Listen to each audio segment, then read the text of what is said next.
بسم اللہ الرحمن الرحیم۔ اللہم صلی علی سیدنا مولانا محمد وبارک وسلم وصلی علیہ۔ Islamic knowledge.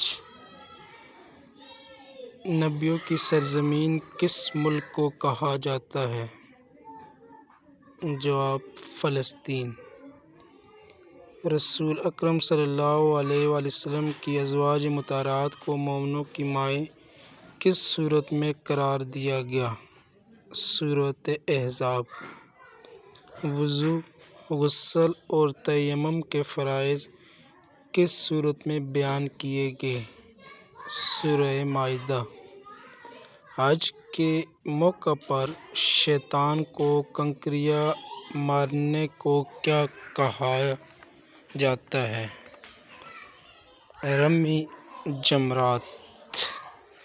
نبی کریم صلی اللہ علیہ وآلہ وسلم کی مہر کس دھات سے بنی تھی؟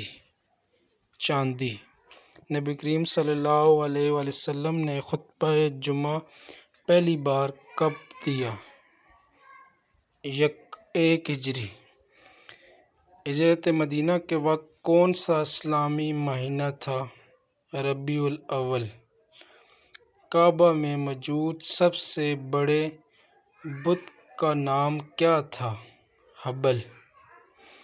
حضرت بلال رضی اللہ تعالیٰ عنہ نے پہلی بار اذان کس نماز کے لیے دی؟ نماز فجر۔ خانہ کعبہ کی چابیاں رسول اکرم صلی اللہ علیہ وآلہ وسلم نے کس کے حوالے کی؟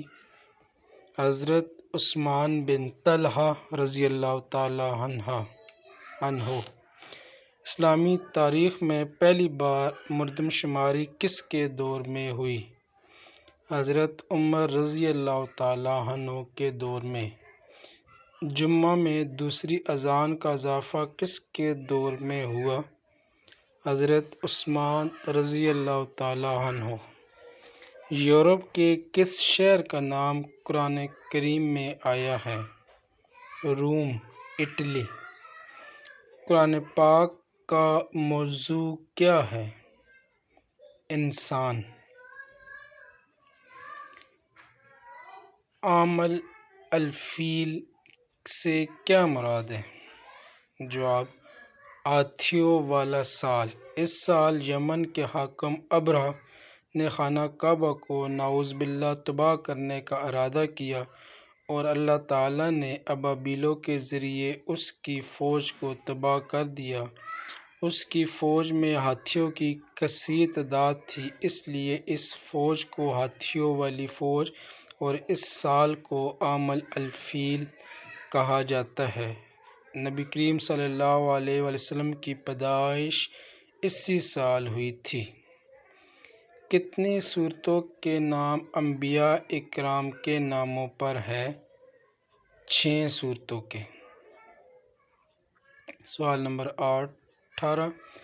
وراثت کے قوانین کس سورت میں نازل ہوئے؟ سورہ نساء۔ حضرت نوح علیہ السلام کی قوم کتنے بتوں کی پوجا کرتی تھی؟ جواب: 5 بتوں کی۔ سب سے پہلے لکھنا کس نے سیکھا؟ جواب: حضرت ادریس علیہ السلام نے۔